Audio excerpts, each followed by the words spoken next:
Hey guys, welcome back to Starcastic Remarks alongside the two greatest brothers of all time, at least because they're on live with me, I have to say that.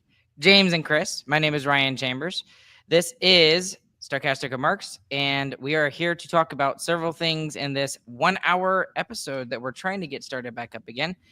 Thank you to DraftKings Sportsbook. Use that pick 6 option the next time you go and you are there. Lets them know that we are the ones that sent you, and you can get a couple of special discounts and things there. First off, guys, how's it going tonight? Y'all doing okay? It's going great. I love the day after a loss. It feels so good.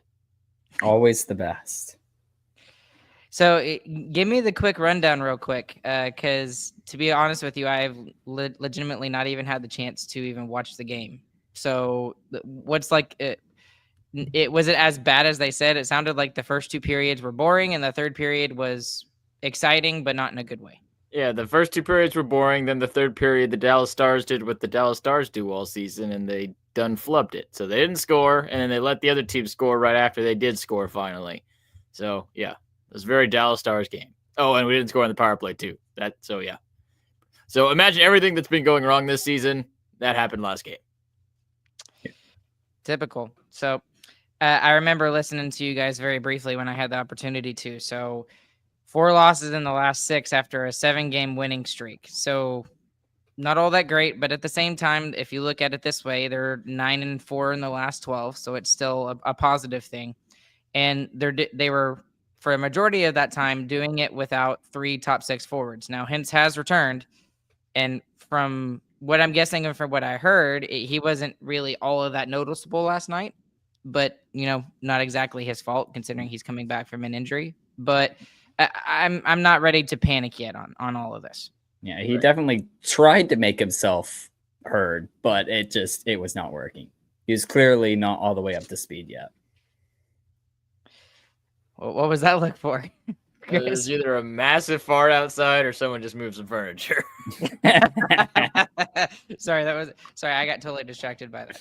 Okay. Anyways, let's talk about the real things that we're here to talk about tonight.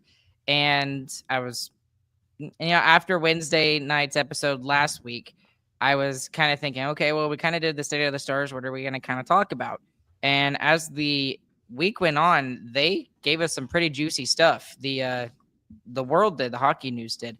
And that is, and maybe I'm a little bit surprised by this, but I feel like it's a little early that we're hearing about all of these trade rumors and stuff like that. And it's like, I know that it's, the trade deadline's only in 6-7 weeks or something like that. But it feels like a lot of these trade rumors and these trade speculations and all this stuff is starting a little early. Just me? I think it kind of makes sense. There's always a couple of midseason trades that happen in the NHL, and especially when a team like Dallas, who's ready to take a big step towards the cup, has some cap space available. That gives the option for some really good players to waive some no movement clauses to go and try and win a cup. So I don't think it's too surprising, especially with how much cap space we got. The other thing you're seeing is one division having 8 teams in the running for 2 wildcard spots, and the other division has 2 for 1. So it's a little like the West pretty much knows already who's going to be in the playoffs. Yep. Okay. So as we're going through this, sorry, Cooper just handed me a chip just off camera, so I'm going to eat it now. But anyways, main thing we're here to talk about here tonight is the fact that there have been 3 players in particular that we have been hearing in rumor mill when it comes to the Dallas Stars. And yes, we could speculate about other players, which we will. But the 3 main ones we have heard, and I'm not surprised by 2 of them, and one of them I am a little bit surprised by. Brock Nelson, we've been hearing that, I don't want to say all year, but his name has kind of popped up quite a bit months with the Stars, yes. So that, and again, that doesn't really surprise me. That is a player that is very similar to Ryan O'Reilly in a way. Now, without the Stanley Cup pedigree, but he makes a lot of sense. He can play center, he can play wing. He's 34. He's been there, done that. He is a fixture in a forward group that is actually surprisingly very young. So I think that could be a good pickup for the Stars. We've seen also Mr. I don't want to say Mr. Hockey, Mr. Texas Hockey himself, but he was born here, Seth Jones, and there are rumors that he could be possibly connected to the Stars. Now, if I'm being fair about that, it was more speculative from the Hockey Insiders, but hockey insiders kind of speculate. Normally, there's something there, somewhat. So, I think it was Jeff Merrick on the sheet with a Daily Faceoff. So I thought that was interesting. And then, guys, who was the third guy that some people are talking about? JT Miller. He was high in the conversations earlier this week. So that's an even more interesting one because obviously, if you're a hardcore hockey group like we are, you've been paying attention to the whole drama-filled stuff that's going on in Vancouver right now between him and Elias Pettersson, and it looks like Elias Pettersson has kind of lost out, and it looks like JT Miller is probably going to be on the move.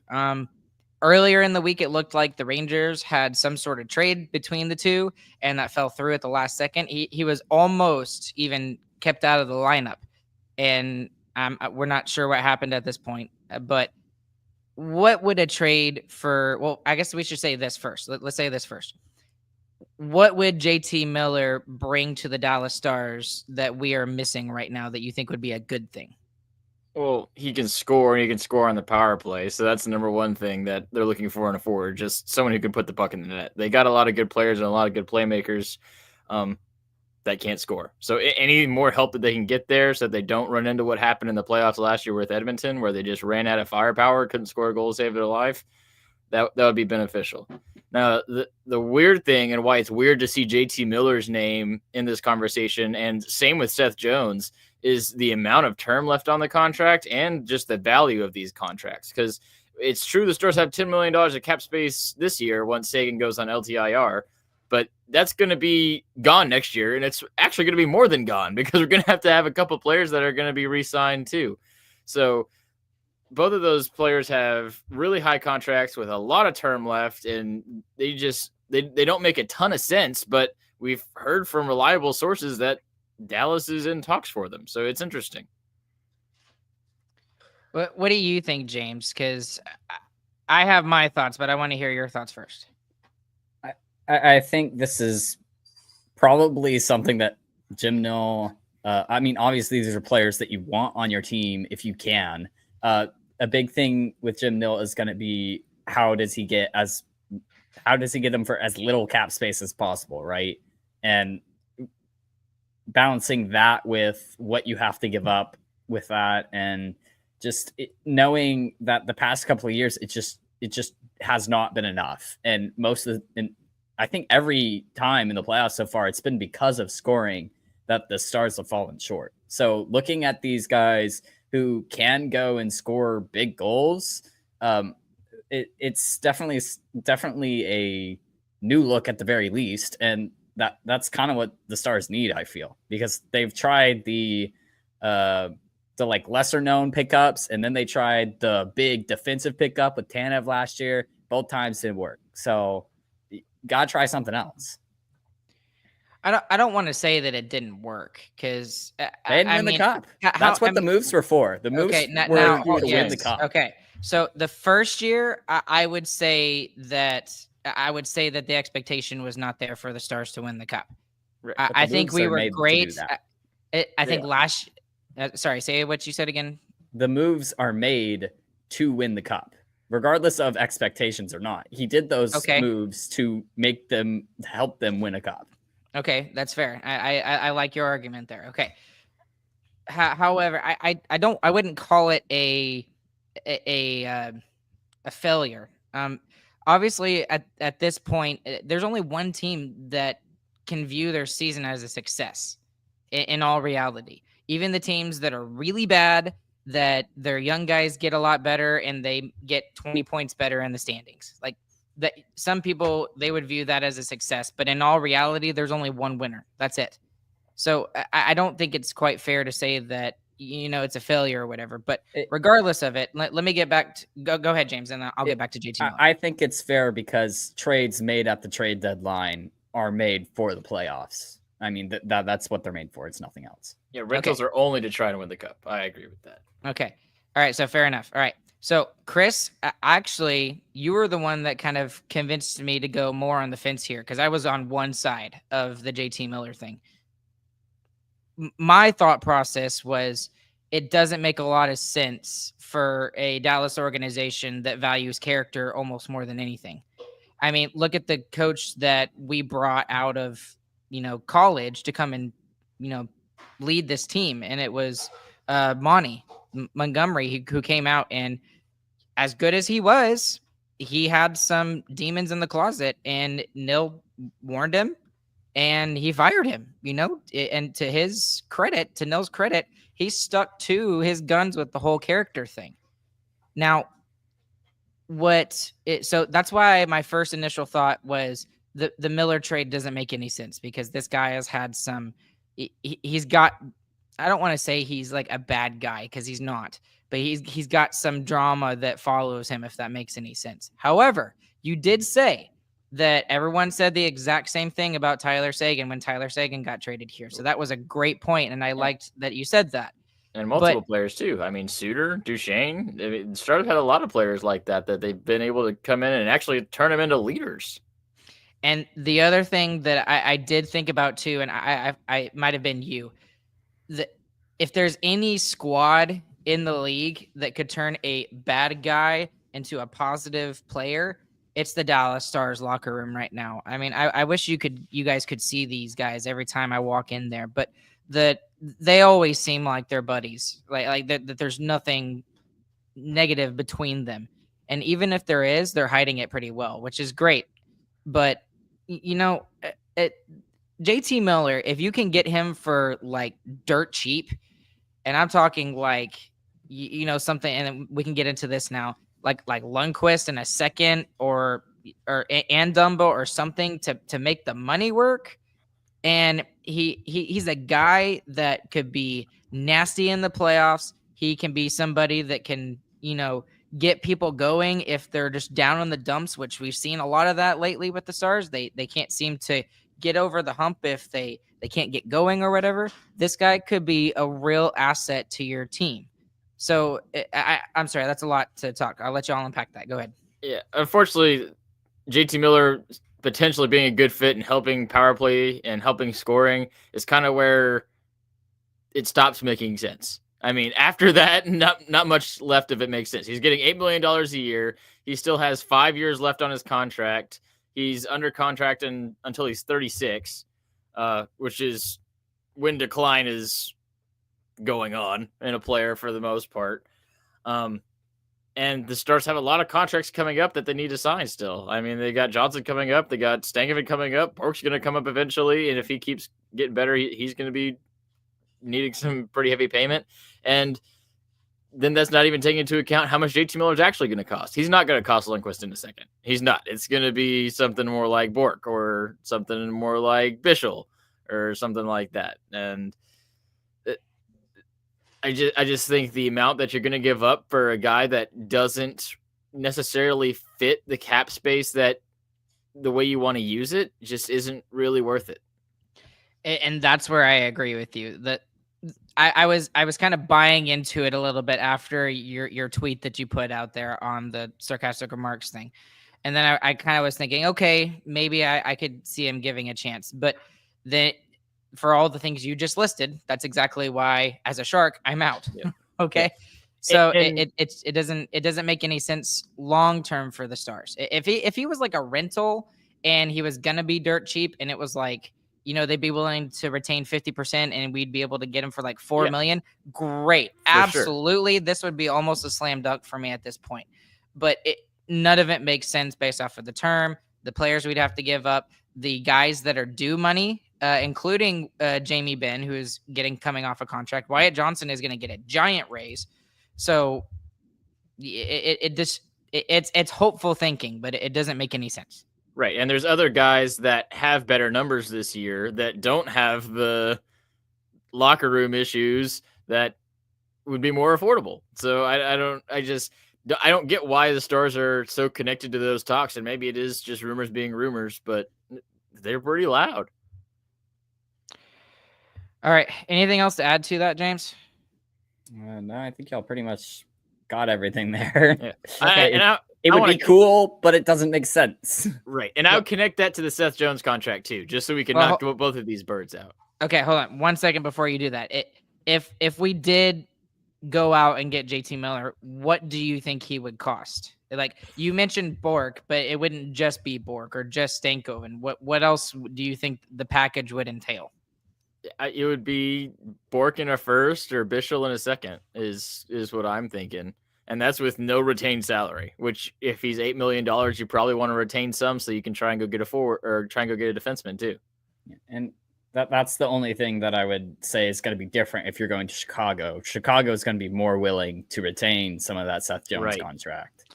Okay, so all right, now we can go ahead and segue into it. Okay, Seth Jones.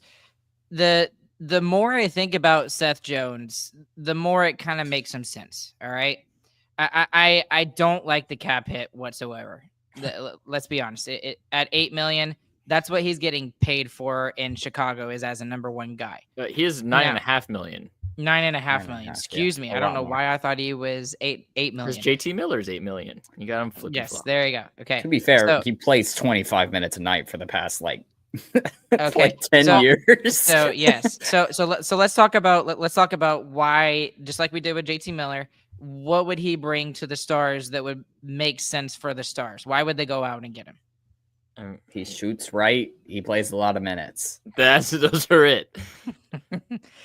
And it would be cool to have a Texas guy on the roster. Let's be honest. You know, maybe you throw him on the power play unit too. I mean, he does it. He's done it for the Blackhawks for the longest time.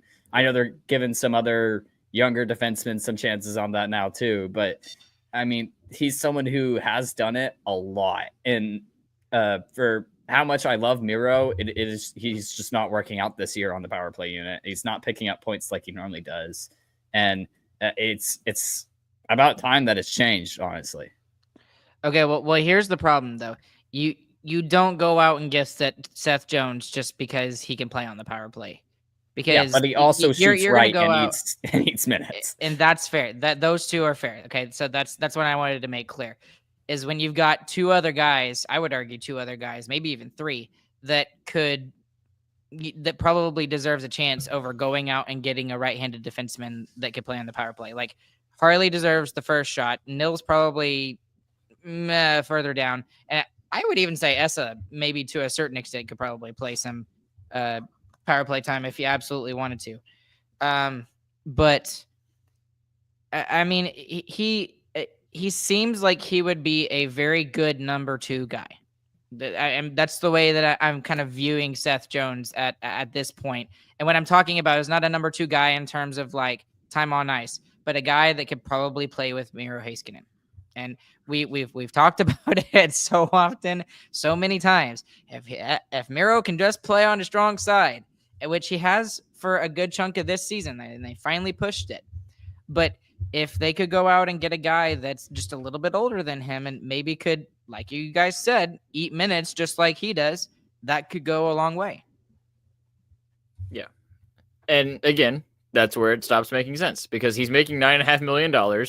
You shouldn't be making that much. You should be making $6 million. If he was left-handed, he'd be making $6 million for sure.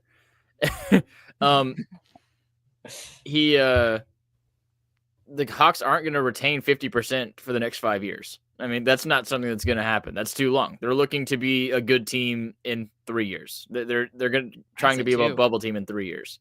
So they're not going to want to retain him that much for that long. And if they don't retain that much for that long, you're just not going to fit under your cap unless the salary jumps. Also, though, the longer you hold on to Seth Jones, the worse he's going to get. And the contract is going to become even worse. And then he's really going to be untouchable.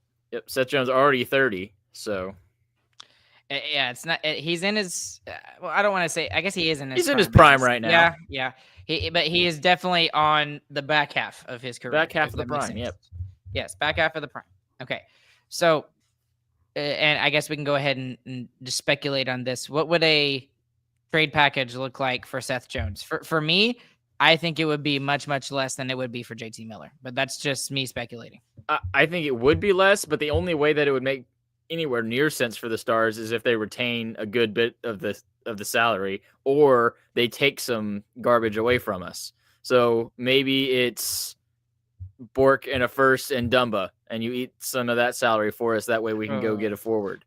But I think because they're going to have to retain salary, or they're going to have to take one of our cap sponges, it is going to be the same as JT Miller, because they're going to have to take someone like that to make his salary make any kind of sense. But again, both of these I would say no to. Well, and the only reason why we're talking about it is because we've just heard it in the media. These are the two that have the most rumors around them, and they're the two that make the least sense to me. Super surprising. Yeah. And I mean, you know what? To Jim Nill's credit, he says he always goes out and he looks for stuff. And I mean, it could have been just as simple as, hey, yeah, I heard you're obviously looking at trading one of these guys away. What do you want for him? If you were to, make a trade with me, and he could have just been kicking the tires, and that's all he was doing. Yep. I mean, that's a good GM doing his due diligence, because if you can make something work and get something like that for dirt cheap, and they retain salary or something like that, why not? I mean, like Jim Nill absolutely did his due diligence when he went out and got Tyler Seguin and Jason Spezza and Patrick Sharp, and I mean, he's done a really fine job, and I don't want to say fleecing other teams, but definitely being on the better half side on a lot of these trades. He finds the good deals for the most part. Agreed. Yes. And he doesn't, and the other thing is he doesn't overpay for bad ones. Most of the time, I should say. Most of the time. Like, I mean, Evgeny Dodonov, that trade is absolute, like, that was 2 years ago. Probably one of his best trades. Yes, I would say it's probably his absolute best trade. Because you just traded away a guy who's okay. Okay, a little bit of recency bias, I guess, but still, the fact that this guy is playing on the top line right now because of all the injuries, he is exceeding expectations. He's 34. He's putting up the points he is, and the guy we traded him for is not even in the league anymore. I don't even know if he's in the AHL anymore. So he's again just a fantastic trade, and so. He's just been really good, and that's why I think both of those guys, JT Miller and Seth Jones, are just kicking the tires for those two players. Agreed. So now, Ardell, I'll agree with you though. Martin Hanzal, that was a bad signing. Hasn't had the best signings, but trades. Find a bad trade. I don't think there's very many bad trades. Yes. Now let's talk about some players that would actually make sense and be good on the Stars. So, what do you want to talk about? Some names you've got, or do you want to talk about the? Well, I was going to let you talk about Ryan O'Reilly first, as long as you promise to be short. Yes, I will. You got a whole article on it. Yeah, I do. Well, first off, what I should mention is Robert Tiffin. He writes on his own Substack. He did a great in-depth look about why like Seth Jones would make sense and how it would make sense, and he came to the conclusion that it didn't make sense. But still, it's a really good article. Go and read it. It's up for free, and he does a really great job. So that's where I got a lot of information. Okay. Anyways, Ryan O'Reilly, I still think he's the guy. That's. I mean, it makes so much sense to me that the cap hit makes sense. The fact that he's on a really rough team right now makes sense. He's in his mid-30s. He's still fairly productive for what he's being asked to do. And at $4 million, it's fantastic. You don't even have to retain salary, I think, if you can make the numbers work correctly. You might not even be able. You might even have to put Tyler Seguin on LTIR to make the move work if you can make it work correctly. He fits the culture, and okay, Ardell is really like reading my mind. He fits the culture of the Stars right now. He's won a Stanley Cup. He's a Conn Smythe. I mean, what more can you want from a player? Now, with that being said, obviously, if I'm thinking about it, there's 31 other GMs or whoever else is in the playoffs that are also thinking the same thing probably about this guy. And the other thing is that after that my little blog post article went out on the Starcastic Remarks website, then it was about a week or two later that they put, well, okay, he might be available, and it it was kind of put out there that he's kind of got like this no move clause. He doesn't actually have a no move clause, but the way Barry Trotz is treating it is that if Ryan O'Reilly wants to go and it makes sense for him, then he will make that trade for Ryan O'Reilly to go. But if Ryan O'Reilly does not want to go, he's going to veto the trade regardless. So he's still my most interesting guy. I love the guy. He makes a lot of sense. I'm done. There's my spiel. Yeah, I mean, it does make sense. The extra year that he'll have, so he's in year 2 of 4, so he'll have 2 extra years that we have to figure the cap around. That will be a little bit difficult. It likely means you're for sure losing Duchesne, even if he takes the same $3 million pay cut. So not at $4 million though, because again, you have to remember that they're talking about extending the cap even higher and further. Right. Because of how well the NHL is doing. I think they're like up to 6.5 or a $7 billion projection at this point. Yeah, if the cap does that 2 years in a row, yeah, it would work. That's still to be seen though. So you're kind of banking on nothing. Dang it, I had another thing I was going to talk about. I can't remember. James, what do you think about it? I mean, it's always nice to get another veteran presence like that in the locker room. I'm not sure how much like goal scoring wise he actually solves. It just seems like another 20 goal scorer to add to the pile. You know, we have 8 of them. So but that's been a problem this year. That I mean, not so much right now, maybe a little bit because of the guys that are out. But we're still going to end up with 6 or 7 people with 20 goals, and I don't understand how. Because it hasn't worked. We had like 8 last year, and it still didn't work. We just needed one more. We would have got past the oil. We just needed 10, James. Yeah, but I mean, I really think you need someone who can score more than that. Well, in all actuality, I'll kind of take Ryan's side on this one. The Stars don't have that superstar player. Like, this is probably the best team that has the worst top players. I mean, I'm not trying to be rude about that. I think our top players are better defensively than a lot of other people's top players, but scoring wise, the Stars top players are lower than most other cup contenders. So maybe it is just pile on the 20 goal scorers and do what the Blues did 2019. I know we keep talking about what the Blues did when we're sick of that, but it's a miracle run too, is what it was. It was a miracle run too, and not all the same team. The season already isn't the same as theirs. But maybe that's just what you're trying to replicate if you don't have a top player. Another guy who's like Ryan O'Reilly, who might make some more sense, and is the other namesake of the title of this video, is Brock Nelson. He is a UFA next year. He's a little bit older, a little bit bigger, has about the same points, same kind of leadership stuff, I think, too. What do you see as the difference between those two, Ryan, if you had to pinpoint one? Between O'Reilly and Nelson? Yeah. I like both of the guys. I like the way that Brock Nelson plays. He reminds me a lot of Jamie Benn. Yeah. He's got that power forward-esque that's kind of dying in the NHL now. Which is very playoffy. It is very playoffy. That is very true. So that's a guy that can play that. But O'Reilly can play that way as well. He's got that playoff ability. And his defense, honestly, O'Reilly's defense is better than Nelson's. And we don't need defense. Yeah, I mean, we keep looking at this. I just go, and the first thing that I do is I just go look at stats because that's what I do. That's what I like doing. Brock Nelson is scored 30 goals for the last 3 years.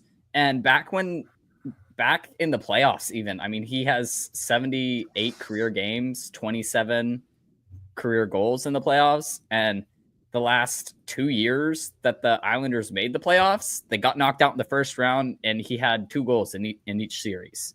So, like, he's going to score in the playoffs. He has never not scored in the playoffs. It's just the biggest thing for me still is just the fact that he has not won a cup. And I know that's not fair for Brock Nelson, but that is the thing that is missing on this team right now. We need somebody in the locker room who can go in there and say, we're game 5 or we're down 3-1 in a series and we're trying to come back in a series. We need somebody that can stand up and in the locker room and say, guys, we can do this. This is how we need to do it. Stand up, pull up your loins, gird up your loins, and let's freaking go. I- And I don't think Brock Nelson can necessarily do that. I don't know. Maybe he can. But I think Ryan O'Reilly would be better suited for that conversation in the locker room if we get to that point. And again, I'm being speculative, but that is so huge for me that they need somebody like that in the locker room. I just don't buy all the rah-rah stuff, especially considering this Stars team has been to a conference finals 2 years in a row. How much more experience do you need? I mean, all these players have seen deep playoff runs back-to-back years. You should know what's going on. You should know how to act, and you should know how to win. So but not in the Stanley Cup final. Leadership that the Stars have on the team, I just don't think leadership is where this team is lacking. I mean, we talk about how great the room is and all that stuff. Well, why do we need to add another leader to the room? If anything, it's like more cooks in the kitchen. So, and I think it's more trying to replace what Joe Pavelski's was last year. I don't think you're going to do that. And I don't think we need to try to do that. What we need to do is we need to score goals. I think that is more important than trying to replace the leadership role that Joe Pavelski had, which you're not going to be able to do. Yeah, I just looking at how the playoffs have ended for the Stars in years past, it's always been not scoring enough. I mean, even back to the Flames series, not enough scoring. Regular season, it was kind of like we had 3 players who could score and then gone in the playoffs. And then you get to the next year and your scoring starts off great and it dies off towards the end in the Vegas series. And then last year against the Oilers, I mean, the scoring, even against the Golden Knights early, the scoring was a problem. And I think that's where you need to focus more than anything. Someone who can score in the playoffs. Leadership's great in everything, sure. But you need, when it comes down to it, you need someone who can put the puck in the back of the net. And frankly, in the playoffs, our players haven't done that enough. And that's why you're probably more on Nelson than you are on O'Reilly. Yeah. Okay. And that's a good argument. I like your argument. And if you want to talk about players you can put the puck in the net and there are the complete opposite of Brock Nelson and Ryan O'Reilly, you can bring up Mikael Granlund, who is having an exceptional season this year with the San Jose Sharks and only costs the low price of $4 million, who is also UFA this year. $5 million, my bad. You're just obsessed with that guy, aren't you? I love Mikael Granlund. He I don't know. He fits the Dallas You're just Stars. like me with Ryan O'Reilly right now. And just like you want him so bad to be a Dallas Star. He fits the Dallas Stars, not in a great way. Like he plays the same style that the Stars play now. They're a smaller team that's aggressive on the puck, isn't necessarily going to hit you, but they're going to hound the puck and they're going to get after it. And he's a guy who can score goals. And if you get Mikael Granlund, that gives you tons of room to try and find a second pair right-handed defenseman to allow Lyubushkin to play third pair role, which he would be a lot better at in the playoffs. Yeah, and honestly, with it being the Sharks and it's a 1-year contract, you could get 50% retained on that. You absolutely very could. much so. And then you get even more. Yeah, who knows? Maybe this is a sprinkle. That's a secondary. That's a sprinkle. That's this is our third definitely player secondary. Talek Lizzie does not agree with you at all, Chris. Granlund has been awful since coming back from injury, but that's to be expected. Didn't he just score last night? Granlund sucks. I thought he just scored. Sucks. And then Ardell, Granlund is having a good year on an awful team. There's been several players this year that have kind of been that way. They just had really good years on terrible teams. So I'm not totally against the Granlund signing. I just don't know enough about the player yet or have done enough research into it to say yes or no yet. It's definitely sexier too. I mean, this isn't a guy who's had 30 goals a year like Nelson has. I mean, he's currently on pace to have his best season. And how many years does he have left on it? No, you said he's a UFA, right? He's UFA. Yeah, so okay. So he's just don't gotta like make Nelson room for him. He's going to be a true rental that, like James said, could have retained salary. You could get him for pennies. Okay. I think Chris, you said you had some other players that you think might fit. Oh correct? Yeah, we talked about so still the main thing I think the Stars are going to do. It's not going to be one big forward. Well, I think that would be ideal, like James is saying. If you could go find a superstar and put him on this team, I think that'd be fantastic. In reality, he doesn't exist this trade deadline. That player is not there. So what I think the Stars are going to do is they're going to get a forward who can add some goal potential, especially on the power play if they can. And then they're going to add another right-handed defenseman and try and do what Tanev did. They're not going to be able to do what Tanev did. Tanev was the perfect fit. He probably would have been the number one right-handed defenseman if he was on the team this year for the Stars. He'd be trying to play with Miro.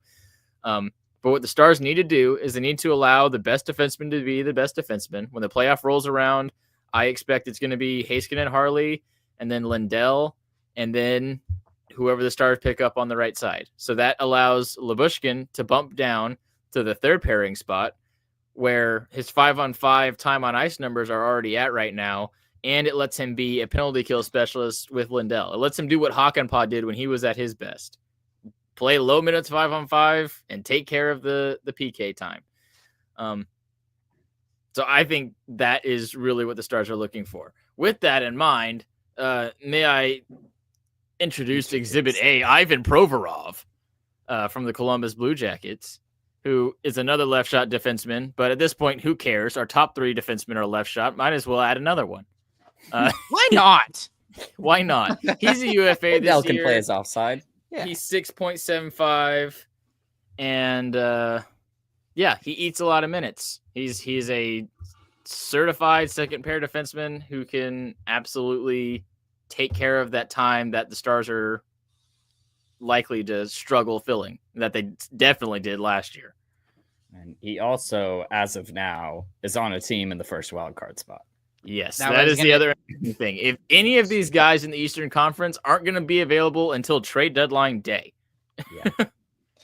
And as a completely, non-biased thing, I want to see Columbus in the playoffs so badly. Like I really truly do. Like just for their fans' sake, that would be such a cool story. From a realistic perspective, I like the move. I think that could or would be good for the Stars. It's just I don't know if I like the cap hit necessarily. I think that's a little bit of an overpayment. If you can get them to, I don't know, 30%, not necessarily 50%, but retain something. Again, it's just another lefty. And I know we were joking, well, Essa can play on his right side. Well, yeah, he can, but do you really want him to? He has had a ridiculous year. So I just don't necessarily know if that particularly makes any sense. I like Provorov and I like the player. It's a great idea. I just the whole lefty thing and the cap hit. All right, fine. So you want a right-handed guy. Yes. But you want him to be cheaper too, right? I set you up, didn't I? Well, let me introduce to you Yeah. Rasmus Ristolainen. Oh no, that's worse. He has got some interesting interesting numbers when you go look at those weird sites that have weird letters and acronyms for stuff. What are those called? Advanced analytics sites. Those weird things. And advanced analytics don't like him. But what does he do? He holds the stick in a right-handed fashion, and he plays a lot of minutes. The other thing, he only costs $5 million, and oh no, he's not a UFA this year. You got to eat 2 more years of him. But he's also on a bad Flyers team that's very likely not gonna try and really push for it. So I think if you really want the right-handed defenseman and you want him for a decent price who can still eat minutes, it is Rasmus Ristolainen, even though all NHL fans, and especially Dallas fans, will hate that move because of his advanced analytics. I don't even necessarily know a whole lot about him, to be completely honest with you, other than I have watched 3 Flyers games, just just in here or there the last couple of years, and not even in full context, like not even the full game. And maybe that's not fair, but each time I've watched a Flyers game, he has stood out in the noticeable poorly. Like it just and I don't know what it is. Maybe I'm just looking out for him, and I noticed the first game he was really bad, so I picked on him in the second and the third game over the last couple of years. But I really don't like that move at all. And when they got him from Buffalo, I even knew then that that was a really bad move. And then they turned around and gave him $5 million. So just no. I mean, even at 2.5, I'm still like, no. Yeah, I don't understand trying to replace Matt Dumba with Matt Dumba, but it's a good try. Hey, That- at that's 2.5, accurate. he'd be cheaper, I guess. Right? If they retain half, yeah. If If they they take retain- Dumba, Exactly. That's honestly another one too. If you want to just trade Dumba for him and then give him a first round pick for their troubles, that's legitimately a possibility. I don't think they take it though. he'd get more points than Dumba. That's true. I don't We're still know. waiting on the He goal. would. We are Okay. still waiting on the Okay. goal. So you James is don't the like stat risk guy, the I line believe in. you. Okay. Yeah. Who else you got? What about what his first name's all right? Right? Like Rasmus, that's a pretty cool name. What about Rasmus Anderson That one I from the like a lot Calgary better. Flames? A little bit more of under the radar kind of guy, and he's not really in his last year of UFA, so I don't know if a ton of people are really talking about him yet. But he eats a decent amount of minutes too. He's getting 16 to 18 minutes. He holds the stick with his right hand, and he only costs, how much does he cost? 4.5 million. Yeah, and that's And he's from the Flames, and that worked out last time. yeah, it did. Well, kind of. Tanev didn't want to stay, but how old is he? I think he's in He's his 28. Really? I don't know Okay, if that's a lot someone better. that Calgary wants to give up. That's the That's other thing I true. was thinking. Because So- Calgary also is hanging around. That's not even the biggest problem though. Like he's their like right-handed defenseman that's just gonna stay there forever, is what it seems like. That's very possible. Yeah, so I think to pry him, would he be available at the right price? Probably. Maybe, but He would and be like expensive. would everyone be is more saying, expensive. probably need Calgary to fall out of contention. That Darren says Mato and Calgary will fall out eventually. I don't know. I said they were going to fall out like a month and a half ago, and they still haven't. A stupid rookie kinda stuck around. goaltender. It's just keeping him in Justin it. Wolf, yeah, he's been Right. ridiculous. But Yeah. that one I love a lot more. Yes, I absolutely love that one more. This one is also one that's going to cost you more. I think you could get Ristolainen for pretty cheap. You could probably hold on to Bork and Bischel and get Ristolainen somehow. If you want to get Rasmus Anderson, I don't think you're doing that. I think you're giving up Bork or Bischel Okay. and a first. Okay. Who was the first guy you mentioned again? Provorov. Provorov. What do you think it would cost for Provorov? Because I think the contract's a little bit bad, so he might be able to get him for a little bit cheaper. But what do y'all think? That would be interesting. I'm between. He He's at shoots the left, so he's a lot cheaper. Right, that's true. I didn't think about that. He's probably a first round pick and a piece. I mean, look, Neil has done a good job of getting people to take one of our lower prospects than we have. So maybe he could get them to avoid Bork and Bischel, but even then, I think they're going to demand Bork or Bischel for Provorov. Okay. What about for Ristolainen? If you think he's going to be that cheap. I think you could get a second and one of our deeper prospects, and you could get Ristolainen. So like a Stranges. A Stranges, a Gavin White, something like that. Okay.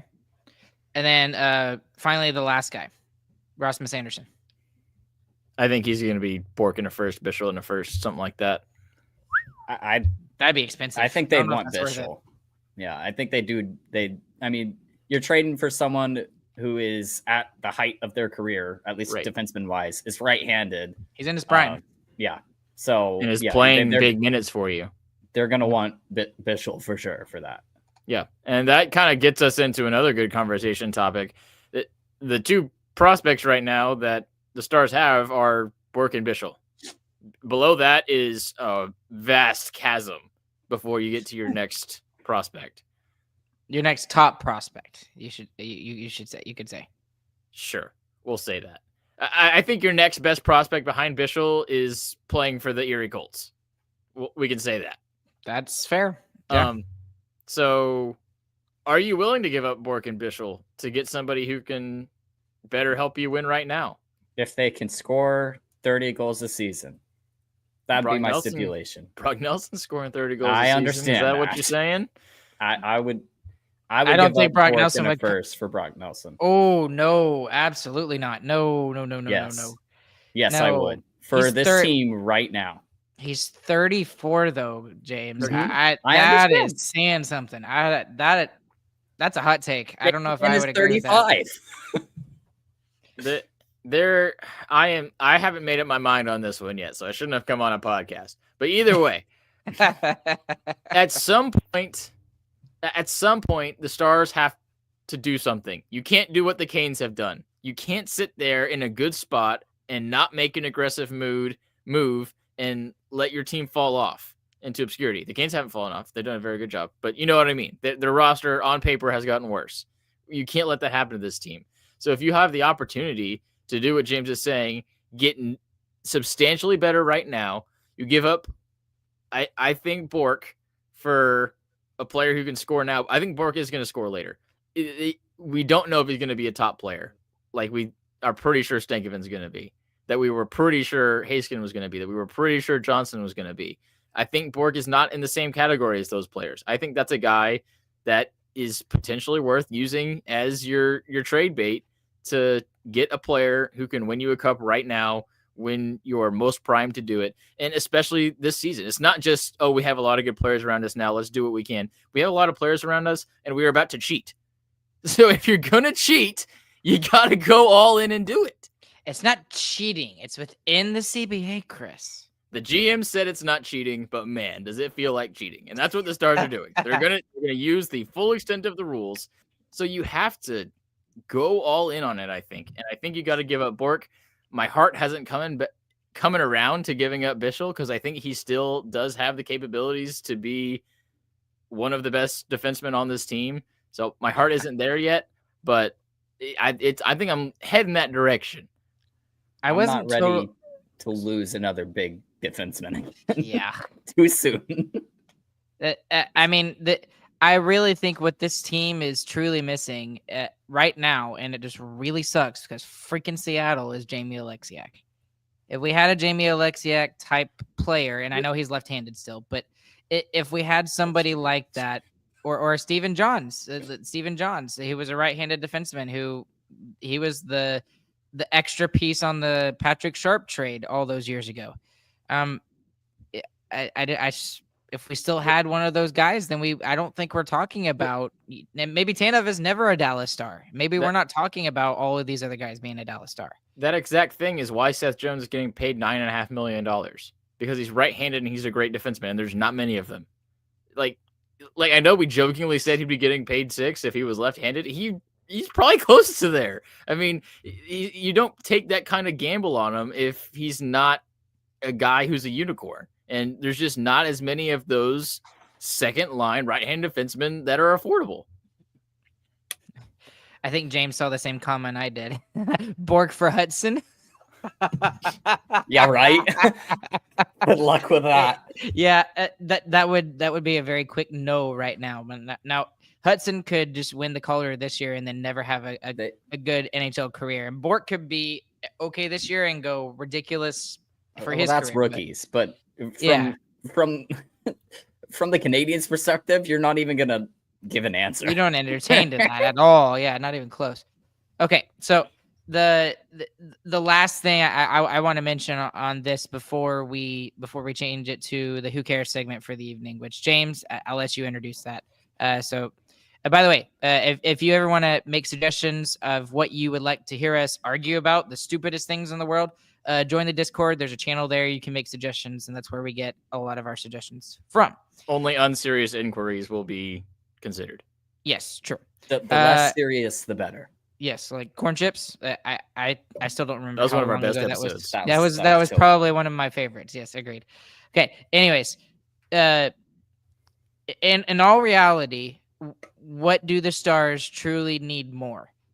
Because goaltending, don't even have to worry about that in my opinion. There's even if someone gets hurt, you still got Hellberg, right?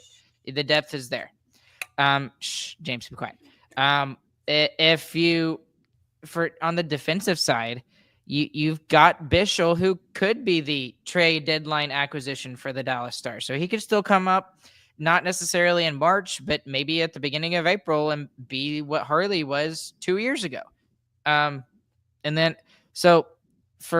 then on the offensive side, there's still, Bork and Stankoven still could, take a step in the next couple of weeks, in the next couple of months, and they could be that missing piece, that missing chink in the armor and fill that breastplate there.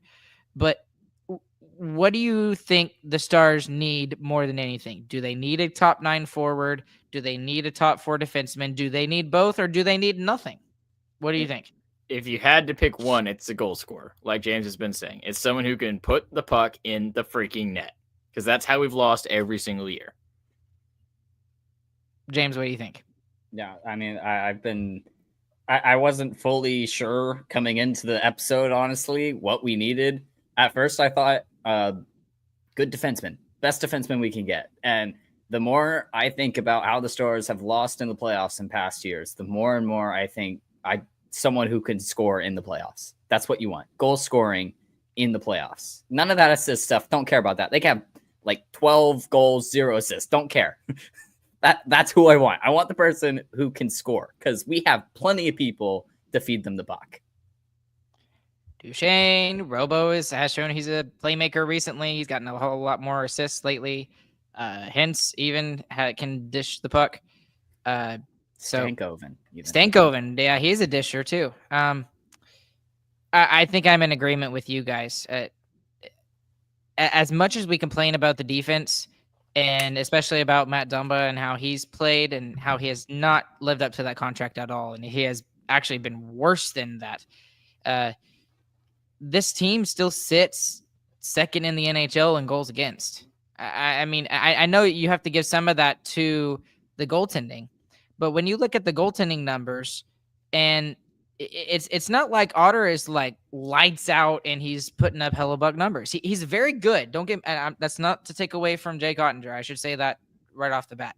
But the fact that you've got the defense the way it is, they have exceeded expectations, and I think they have shown that they can hold the fort in the playoffs. That is my belief. Yeah. And you've got a whole lot of depth that you can trust in if something happens, injury-wise. I mean, again, Bishop, Petrovic, Capobianco. I mean, any of those 3 guys could fill in a pinch. I truly believe. I am right with you guys there in the fact that the last 2 years, and especially Game 6 against the Oilers, when they were going and they were just downhill and they had all the chances, McDavid does McDavid things, and that's the only difference in the game in Game 6 that keeps us out of the Stanley Cup final. What if you had that one guy that could get you that one goal? And I don't know if Brock Nelson is the answer. That's kind of where I'm leaning towards at this point, because it sounds like he's more available than Ryan O'Reilly. But I'm with you on the whole goal scoring thing. They need somebody who can. You can never have enough people that can score goals. Before we finish, pick 2. You got to get 2 players. Who are they? Brock Nelson and Granlund. I want to just full out go for forwards. Don't care. I'm probably saying Nelson and Anderson. I talked myself into Anderson. What I really want is O'Reilly and Nelson. I know that's not going to happen, but I'll do Nelson. I'll do Nelson and Anderson. Honestly. I think you could fit Nelson and O'Reilly. I think that is a legitimate possibility. Again, you'd have to put Sagan on LTIR, and then Sagan's going on LTIR. He's for sure going LTIR, and I am 95% sure he's coming back game 1 of the playoffs. Okay, I hope you're right. So then I guess I'll stick with that. Nelson and O'Reilly. How about that? Do it. Okay, All right. Nelson and O'Reilly. James, what are we doing? What do we got? Who cares? All right. Let me pull up the Discord message, because we did get this from the Discord today. This is Matthew saying to do hockey video games. Now, we're going to shorten that to just hockey games, because video games, I don't know if I've played that many hockey video games, but hockey games. That is the Who Cares segment. Top 3. Whoever is leading this, go ahead. Number 3 is NHL Hits. That game was awesome. Y'all remember NHL Hits? They did the 3-on-3 thing with the giant bubblehead guys. When you hit somebody, they like exploded up into the air. That game was fantastic. I think it was on the PlayStation 2. It was on the Xbox too, I think. That there wasn't an Xbox 2. There was only an Xbox. That was a great game. Ha ha ha ha. You're an idiot, Chris. Backyard hockey, yes. Didn't it have like the skills competition too? I think it did, yes. Where you like shot it at the windows of the skyscrapers and stuff. Yes. Man, what a fun game. That's just fun. All right. My number 3 is, it's not a video game, so I guess I'll give it to I don't even know what to call it, the bubble hockey. You know what I'm talking about? The little Super Checks bubble hockey. Yeah, yes, okay. I do. Thank you. In the warm spectator areas of your local Star Center. Well, it's more often found at like the, obviously in the north but you don't really see him very much at the Star Centers anymore.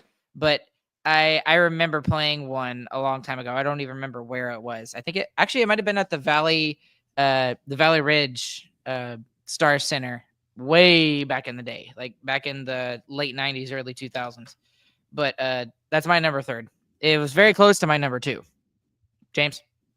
All right. My number 3 is NHL 2008, because that's the one that we always played when we were little. I didn't play it for very long because I stink at hockey video games. I would get destroyed. Travis, our youngest, who was like 5, would beat me, and I would get so upset. And I decided then that I was not going to play any more NHL video games, which is why I changed the Who Cares segment a bit. Well, hey, hold on. He's right here. Let me ask him. Hey, Travis, do you remember playing NHL 2008 and beating up on James? See, okay, he remembers 15 and 16, but not 2008. But do you at least remember whipping up on James? That's how pitiful it was, because Travis beat James, and Travis didn't even have the awareness to beat him.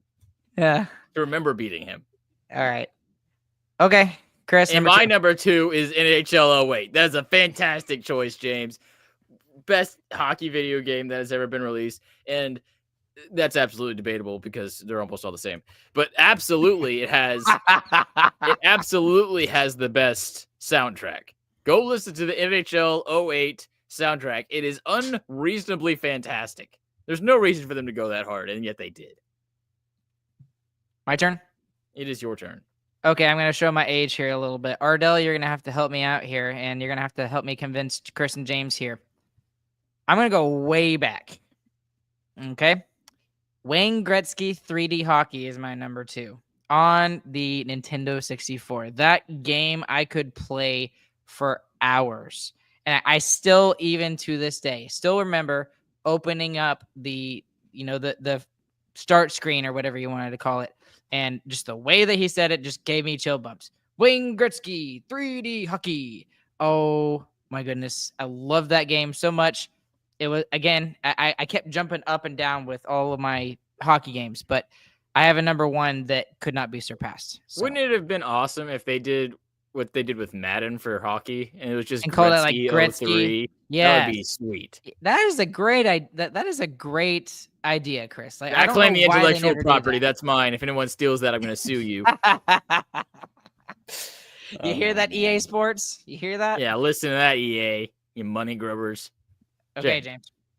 All right, so my number 2 is going to be air hockey, because I like air hockey. It's arguably not hockey at all, to be fair. Pretty not arguably. You could call it air soccer, and that'd be just as correct. Yeah, but, this one I have a lot of fun with. I like watching the puck shoot around the thing over and over again. I'll just bang it against the walls intentionally just to see it move faster and faster. It is mesmerizing. I had a former coworker at my last job as a band director, and every time we went to some sort of arcade place wherever, which was several times a year, obviously with junior high and high school kids, we always had to stop at an air hockey table. It was just like a tradition. And in the 4 years that I worked with him, he never beat me once. There was literally one time, how 7 is like that's the last goal, right? 1st to 7 wins normally. Well, there was literally one time I was down 6-0 and I came back and I won 7-6. And so he just never beat me. It was just a tradition of ours. Trash. All right. Number Number one is Super Chex Bubble Hockey. That is the best, I don't know what you call that kind of game, arcade game, I guess you would call it. It is fantastic. And it is unlike other games, too. Like, the closest you could call it to is foosball, but it's not really like foosball. Like, foosball, you kind of just fling the thing and hit it as hard as you can. There's a lot of moving parts going on in this Super Chex table, a lot more dexterity. There's playmaking. There is playmaking in Super Chex Bubble Hockey. It is impressive. And it's just an impressive feat of engineering as well. I mean, you look at that table, that thing is crazy. That thing is awesome. They're like $5,000 to get a really nice one.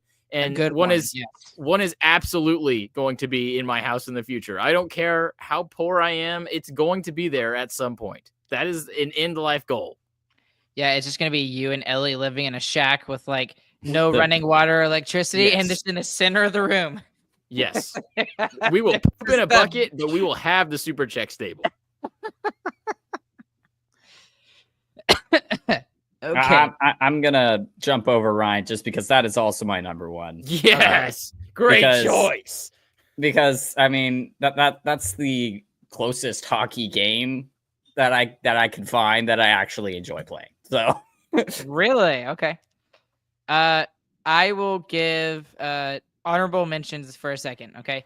I didn't even think about it. Backyard hockey, absolutely yes. That should have been in my top 3, but I didn't think about it until who was it that mentioned it?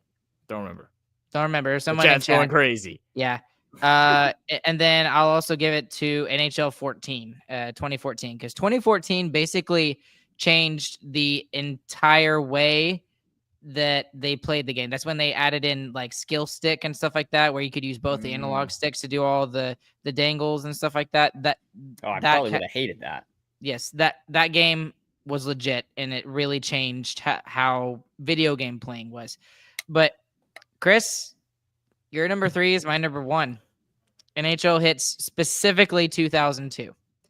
And part of it is, yes, it was just a fantastic game, but there's also a little bit of nostalgia in it as well. I still remember when I was a kid in 2002, we went to Corpus where our grandparents lived at the time, and we were there for Christmas. And I remember opening the Xbox. That's how old I am. Yes, everyone who's, Gen Z. Opening the Xbox, and then also opening the game as well and realizing it was an NHL game. And I don't know why I remember this, but one of the players that was on the Dallas Stars in NHL Hits 2002 was Donald Audette. And I don't know why I still remember that, but for some reason I remember that. Maybe because he was a smaller guy. I know he was a smaller guy and he used to play for the Montreal Canadiens. That's it. And like, I haven't even thought about that guy's name until literally tonight when I was trying to come up with my 3. So that's my number 1. I love that game so much. I wish I still owned it. There's got to be somewhere I can find and play it. So we got to bring back these arcade versions of the sports games. I mean, we had NHL Hits. There was NBA Jam. There was that baseball game. Y'all remember that baseball game? I can't remember what the name was. But it was nuts. I was bad at sports games. You could charge the mound and punch the dude in the face. You hit home runs literally through the stadium windows. It was nuts. We got to bring those types of games back. We got to try them again. Quick question for you. And maybe y'all don't really care all that much. What would you think about like 2K taking over like NHL, like hockey, NHL hockey games instead of EA Sports? The reason 2K didn't work is because they just tried to beat EA by making the same game that EA made. And they just try to do the exact same thing. You don't do that. You do the arcade thing. Make it 3v3, make their heads comically large, and make them hit people out of the rink. That's what we need. I think you need both, to be honest with you, especially you need both, but you don't need 2 of the same. Yes, you need one game that's more accurate to the actual sport, and then you need one game that's just hilariously ridiculous. and there's a lot of people that like to play the franchise mode, which I liked. I love the franchise mode. is pretty solid. It's a lot of fun. And they've expanded it year after year after year, and you can like do all sorts of crazy stuff now. It's a lot of fun. But the thing I don't like about EA Sports is that since 2014, it has not changed very much. Like in 10 years, in terms of like how the game is played, and they haven't made any huge giant changes to it to further the whole gaming experience for NHL. And I know they don't really care about the NHL because it's not a huge moneymaker for them. It's more about Madden and it's more about NBA and stuff like that. But I really wish they would try a little bit harder with the NHL game to try and add something to it. And I know they did, like they added the Michigan goal, the possibility to do the Michigan goal and stuff like that. But still, and they added like 20 different sellies, so that's yes, fun. Yeah. So I don't know. So that's just me. I would like to give 2K a shot, and I love the idea of bringing back NHL hits. That would be so much fun. I can't even tell you how excited I am for something like that. But once again, thank you, Matthew from Discord, for the suggestion. And join the Discord. It is 100% free to join, and we talk about random crap there all the time. Most of the time, there's someone in the current game chat while Stars games are going that they're typing in there. So pretty much every game, if it's not one of us, at least. Yep. It's I mean, Ardell's in there, and we see Nate in there every once in a while, and Rye Guy, I guess, is in there quite a bit too. I try to be in there as much as possible as I can, but switching between taking notes and doing social media posts and doing Discord, kind of tough, but I try. So, okay, I think that's it. I guess we'll be back with you guys on Friday. Who are we playing on Friday? The Golden Knights, ESPN Plus again. I think it's on ESPN this time, not Plus. Oh, we're on the national televised program. We've arrived, boys. We've arrived. Same play-by-play, by the way. Is that a good thing or a bad thing? I don't know. It's I think I complained about it last night, but I was just pissed off in general. So yeah, I'm kind of there too. Hey, it's better than listening to a certain what's her name is. I don't want to say her name but like, I don't mind her as much. I can't. She's gotten slightly better. Well, she's doing the sideline reporting stuff now. She's much better at that. That's fine. We're not going to get into that. Yeah, move on. Close the show. We're at 110. Okay. Thank you guys so much for listening along live with us. We appreciate it. There's even more of you that are listening afterwards.